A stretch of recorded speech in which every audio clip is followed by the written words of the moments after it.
Former business associate of Hunter Biden, Tony Bobulinski, believes a GOP-controlled House will bring corruption to light.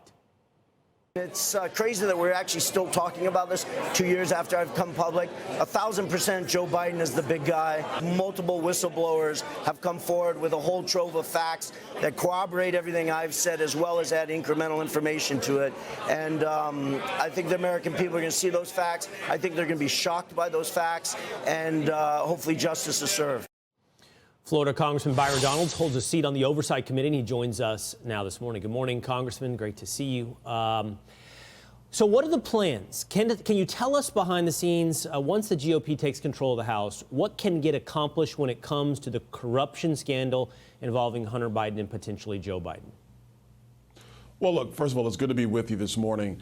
The first thing that's going to happen is we have the ability to actually go and whether it's make formal requests as the majority that runs the Oversight Committee, or even have to go as far as subpoenas for suspicious activity reports. Now we're being told the number's about 150 that Hunter Biden and Jim Biden have been engaged in through their various business practices. Most people will say, what is a suspicious activity report?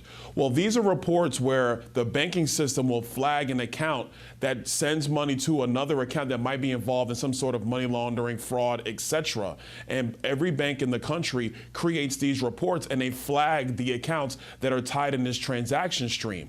Most people might get one suspicious activity report in their lifetime, maybe one.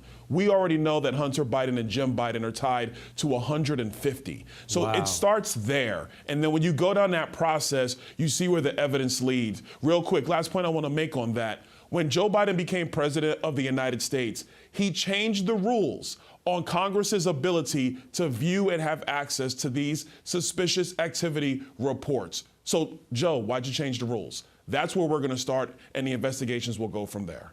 All right. You have a starting point. It's going to be, I'm sure, an arduous, in terms of its size and scope, Congressman, investigation. And by the way, in the meantime, the White House is saying that any investigations into the Biden family are part of a conspiracy theory. They say instead of working with President Biden to address issues important to the American people, like lower costs, congressional Republicans, top priority is to go after President Biden with politically motivated attacks chock full of long debunked conspiracy theories. I think we can rest easy.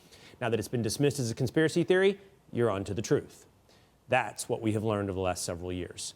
Now let's move to this. Congressman, it has been announced that a special prosecutor has been appointed by Joe Biden. Merrick Garland has appointed a special prosecutor to determine and look into former President Trump, the collection of documents there at Mar-a-Lago, and the transfer of power on January 6th. It's just a few days after President Trump announces his campaign for re-election in 2024 to the presidency. What are your thoughts? First of all, the Biden administration wants to talk about witch hunts. That's what this is, dealing with this now special prosecutor coming from Merrick Garland. Folks, let's go back down memory lane. On January 4th, Donald Trump authorized 10,000 National Guard troops to be at the U.S. Capitol for January 6th. He authorized that. The Speaker of the House didn't beg him for that. He actually gave that support to the House. So the question becomes, if you're going to call the National Guard in, how are you then also trying to create conspiracies to foment January 6th? That's why the Democrats' play on this has been dumb from the beginning. Number two, we're really going to have a spat over documents between the National Archives and a former president, not the FBI, not the intelligence community, the National Archives. These are witch hunts. To go back to the previous point about what Joe Biden said, Mr. President, it's not a conspiracy, because when under President Trump, President Obama, and President Bush, Congress had full authority to see those suspicious activity reports. You become president and now the rules change? That smells fishy. We're going to investigate. This special counsel is a joke to me. Well, Congressman, the point I was making as well is there's been no more indicator that you might be on the path of the truth than others accusing you of indulging a conspiracy. Over the last couple of years, every time someone has said that's a conspiracy, it has almost always turned out that there are factual truths underneath. So count yourself in good company when it comes to other news stories called a conspiracy. You're on to the truth when it comes to Hunter Biden. We always love talking to you. Thank you so much. Thank you. Anytime. All right.